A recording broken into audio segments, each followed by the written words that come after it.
नमस्कार साथियों, स्वागत अभिनंदन है आपका अपने YouTube channel SK online hub में। आज हम राजस्थान पशु परिसर की जो क्लास है उसमें हम एक नया टॉपिक लेकर आए हैं। राजस्थान इतिहास से राजस्थान के जो प्रजामंडल आंदोलन है, इनसे क्वेश्चन हैं वो बहुत बार एग्जाम से पूछे जाते हैं और वो बार बार रिपीट होते हैं। तो आज की क्लास में मैंने राजस्थान के जो प्रजामंडल आंदोलन है उनके जितने भी जो महत्वपूर्ण फैक्ट हैं, इम्पोर्टेंट जो क्वेश्चंस हैं जो कि परीक्षा में बार बार आते हैं और रिपीट होते हैं, उनका मैंने समावेश करने की कोशिश की है। तो आशा करता हूँ कि आपको ये क्लास अच्छी लगेगी और आपको ये क्लास कैसी लगी आप कमेंट कर जरूर बताएं। तो ज़्यादा समय ज़्यादा ज़ाया न करते सीधे चलते हैं अपने क्वेश्चंस की तरफ। इसमें अपना पहला प्रश्न आता है कि सबसे पहले तो इसमें यही प्रश्न बनता है कि प्रजामंडल का अर्थ क्या है। तो प्रजामंडल का अर्थ होता है आपका प्रजा का संगठन। फिर आता है कि प्रजामंडल का उद्देश्य क्या था, क्यों प्रजामंडल आंदोलन है वो हुआ था। तो इसका उद्देश्य ये था कि स्वशासन की मांग करते हुए उत्तरदायी सरकारों की स्थापना करना इसका जो प्रमुख उद्देश्य था राजस्थान प्रजामंडल आंदोलन का। इस उद्देश्य की प्राप्ति हेतु अखिल भारतीय देशी राज्य लोक परिषद की स्थापना 1927 में बंबई में की गई। कांग्रेस के मंच से पहली बार प्रजामंडल का जो समर्थन है वो हरिपुरा अधिवेशन में किया गया, जिसकी अध्यक्षता सुभाष चंद्र बोस ने की थी और यह अधिवेशन 1938 में हुआ था। अब इसमें 3-4 प्रश्न वो पहले के एग्जाम पूछे जा चुके हैं कि कांग्रेस के मंच से पहली बार प्रजामंडल का समर्थन कौन से अधिवेशन से किया गया। तो ये हरिपुरा अधिवेशन से किया गया। और अखिल भारतीय देशी राज्य लोक परिषद की स्थापना कब हुई और कहाँ पर हुई। तो इसकी स्थापना 1927 में बंबई में की गई थी। और हरिपुरा अधिवेशन की जो अध्यक्षता वो किसने की थी, ये भी प्रश्न पूछा जा चुका है। तो हरिपुरा अधिवेशन की जो अध्यक्षता है वो सुभाष चंद्र बोस ने की थी। तो इस स्लाइड में केवल इतने ही प्रश्न बनते थे। अब चलते हैं अपनी नेक्स्ट स्लाइड में। इस स्लाइड में अपन बात करेंगे कि राजस्थान के ऐसे कौन से प्रजामंडल हैं जिनकी जो स्थापना है वो राजस्थान से बाहर हुई है। तो राजस्थान के ऐसे 3 प्रजामंडल हैं जिनकी स्थापना है वो राजस्थान से बाहर हुई है। और ये प्रश्न कई बार पूछा जा चुका है एग्जाम्स में, और आगे आने वाले जितने भी जो एग्जाम्स में उनमें इस प्रश्न की आने की संभावना बहुत अधिक है। तो इसको आपको ध्यान में रखना है। और 3 ऐसे प्रजामंडल हुए हैं जिनकी स्थापना राजस्थान में ना होकर राजस्थान से बाहर हुई है। और इसमें पहला प्रजामंडल आपका बीकानेर प्रजामंडल, इसकी स्थापना कहाँ पर हुई थी, इसकी स्थापना हुई थी आपकी कलकत्ता में। फिर दूसरा प्रजामंडल आता है आपका भरतपुर प्रजामंडल, इसकी स्थापना हुई थी रेवाड़ी हरियाणा में। ये थोड़ा मिसप्रिंट हुआ है यहाँ पर, ये रेवाड़ी है, रेवाड़ी हरियाणा में हुआ था। फिर आता तीसरा प्रजामंडल है आपका सिरोही प्रजामंडल, इसकी स्थापना हुई थी बंबई में। इस स्लाइड को आपको ध्यान में रखना है, इससे प्रश्न बनने की संभावना बहुत अधिक है। अब चलते हैं अपनी नेक्स्ट स्लाइड पर। नेक्स्ट स्लाइड में देखते हैं कि कौन सा प्रजामंडल आपको हमें देखने को मिल जाएगा। इसमें अपना देखते हैं जयपुर प्रजामंडल। अब जयपुर प्रजामंडल की स्थापना कब हुई। तो जयपुर प्रजामंडल की स्थापना हुई थी 1931 में, और किसने की थी, कपूर चंद पाटिनी ने की थी। अब दूसरा प्रश्न इसमें आता है किस प्रजामंडल से कई बार कि जयपुर प्रजामंडल की पुनर्स्थापना हुई थी। पुनर्स्थापना वो कब हुई थी। तो जयपुर प्रजामंडल की पुनर्स्थापना वो हुई थी आपकी 1937 में, और किसकी अध्यक्षता में हुई थी, जमनालाल बजाज की अध्यक्षता में हुई थी। और इसका उपाध्यक्ष कौन था, जब जयपुर प्रजामंडल की पुनर्स्थापना हुई उस समय जयपुर प्रजामंडल का उपाध्यक्ष था चिरंजीलाल मिश्र। अब जयपुर प्रजामंडल की जब स्थापना हुई थी इसका संदेश क्या था। इसका संदेश था स्वदेशी व खादी का प्रयोग करना, इसका मुख्य संदेश था। मोतीलाल दिवस है वो कब मनाते हैं? तो मोतीलाल दिवस है वो मनाते हैं 5 अप्रैल 1931 से इसकी जो शुरुआत है वो हुई थी, मोतीलाल दिवस मनाने की शुरुआत।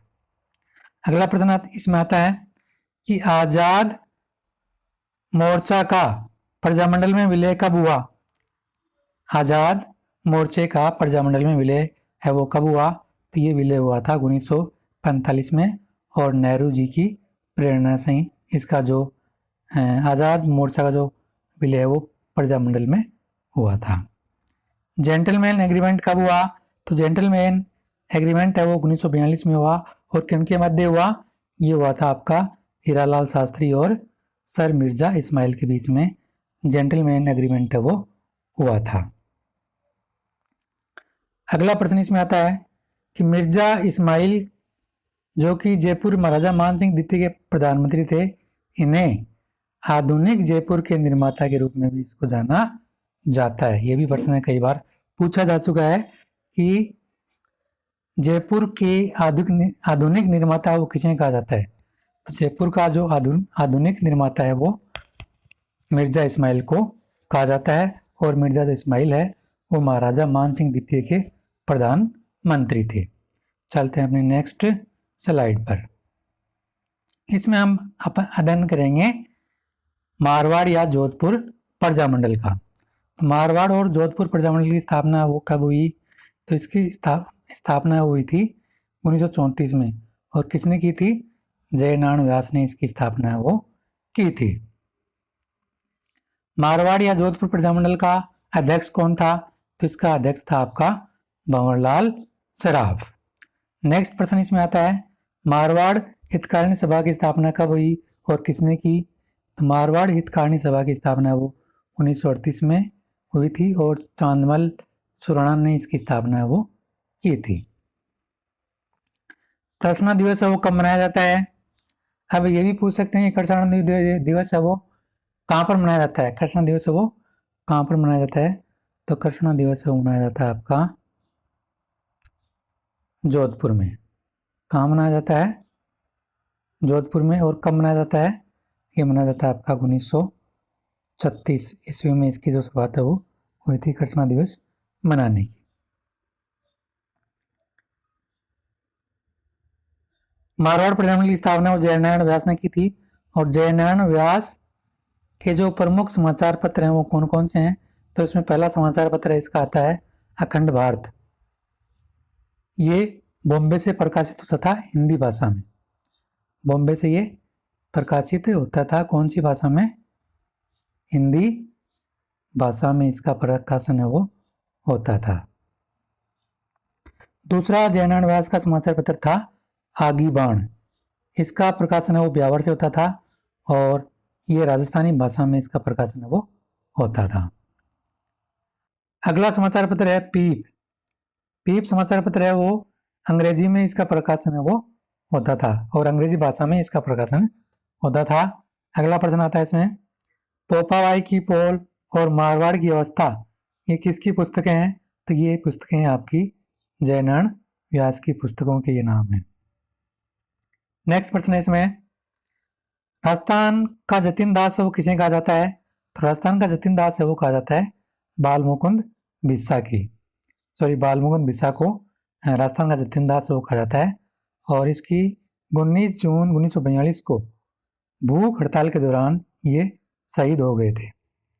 रियासती दिवस वो कब मनाया जाता है? तो रियासती दिवस वो मनाया जाता है आपका 19 अप्रैल 1942 को इसको मनाने की शुरुआत है वो हुई थी। तोल आंदोलन की शुरुआत किसने की? तोल आंदोलन की शुरुआत है वो की थी चांदमल सुराणा और किशनलाल बाफना ने तोल आंदोलन की शुरुआत है वो की थी। चलते हैं अपनी नेक्स्ट स्लाइड पर। इस स्लाइड में अपन अध्ययन करेंगे मेवाड़ प्रजामंडल का। मेवाड़ प्रजामंडल में सबसे पहला ही प्रश्न आता है कि मेवाड़ प्रजामंडल की स्थापना वो कब हुई और किसने की?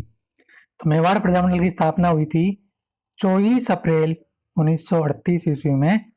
मेवाड़ प्रजामंडल की स्थापना हुई थी, और इसकी स्थापना की थी माणिक्यलाल वर्मा ने। अब मेवाड़ प्रजामंडल का प्रथम सभापति या इसकी जो पहली अध्यक्षता वो किसने की? पहली अध्यक्षता या सभापति था मेवाड़ प्रजामंडल का बलवंत सिंह मेहता ने इसकी अध्यक्षता है वो की थी। और बलवंत सिंह मेहता की अध्यक्षता में ही मेवाड़ प्रजामंडल का जो गठन है या स्थापना है वो 24 अप्रैल 1938 को हुआ था। मेवाड़ प्रजामंडल का उपाध्यक्ष कौन था? तो मेवाड़ प्रजामंडल का उपाध्यक्ष था आपका भूरेलाल बया। अगला प्रश्न इसमें आता है कि मेवाड़ का वर्तमान शासन ये किसकी पुस्तक है? तो ये पुस्तक है आपकी माणिक्यलाल वर्मा की पुस्तक है और इसको माणिक्यलाल वर्मा ने अजमेर में लिखा था अजमेर। फिर अगला प्रश्न इसमें आता है मेवाड़ प्रजामंडल की शाखाएं कौन कौन सी हैं या कितनी शाखाएं हैं? तो मेवाड़ प्रजामंडल की 4 शाखाएं हैं। और वो शाखाएं कौन कौन सी हैं? उनमें पहली शाखा आती है बम्बई, दूसरी शाखा आती है नागपुर, तीसरी आती है अकोला और चौथी आती है जलगांव। ये मेवाड़ प्रजामंडल की 4 शाखाएं हैं। अगला प्रश्न इसमें आता है मेवाड़ का काला पानी वो किसे कहा जाता है? तो मेवाड़ का काला पानी है वो सराड़ा किला को कहा जाता है। किला है आपका उदयपुर में और सराड़ा किला में भूरेलाल बया को नजरबंद वो किया गया था। अगला प्रश्न इसमें आता है कि मेवाड़ प्रजामंडल के प्रथम सत्याग्रही कौन थे? तो मेवाड़ प्रजामंडल के प्रथम सत्याग्रही थे रमेश चंद्र व्यास, जो कि कहाँ के थे? भीलवाड़ा के थे। चलते हैं अपनी नेक्स्ट स्लाइड पर। अब अपनी जो स्लाइड जितनी मैंने बनाई थी मेवाड़ प्रजामंडल आंदोलन से या राजस्थान की प्रजामंडल आंदोलन से वो पूरी हो चुकी हैं और आगे आपको दूसरा पार्ट और देखने को मिलेगा जिसमें जितने भी जो राजस्थान की प्रजामंडल आंदोलन हुए हैं उनको मैं आपके सामने ट्रिक के साथ पेश करूंगा। तो अभी तक जिन्होंने चैनल को सब्सक्राइब नहीं किया है, अगर आपको वीडियो अच्छी लगती है तो आप चैनल को सब्सक्राइब कर सकते हैं ताकि आगे आने वाली जितनी भी जो कक्षाएं हैं उनका जो नोटिफिकेशन है वो आपके पास समय पर पहुंच सके। वीडियो देखने के लिए आप सभी प्रतिभागियों का धन्यवाद।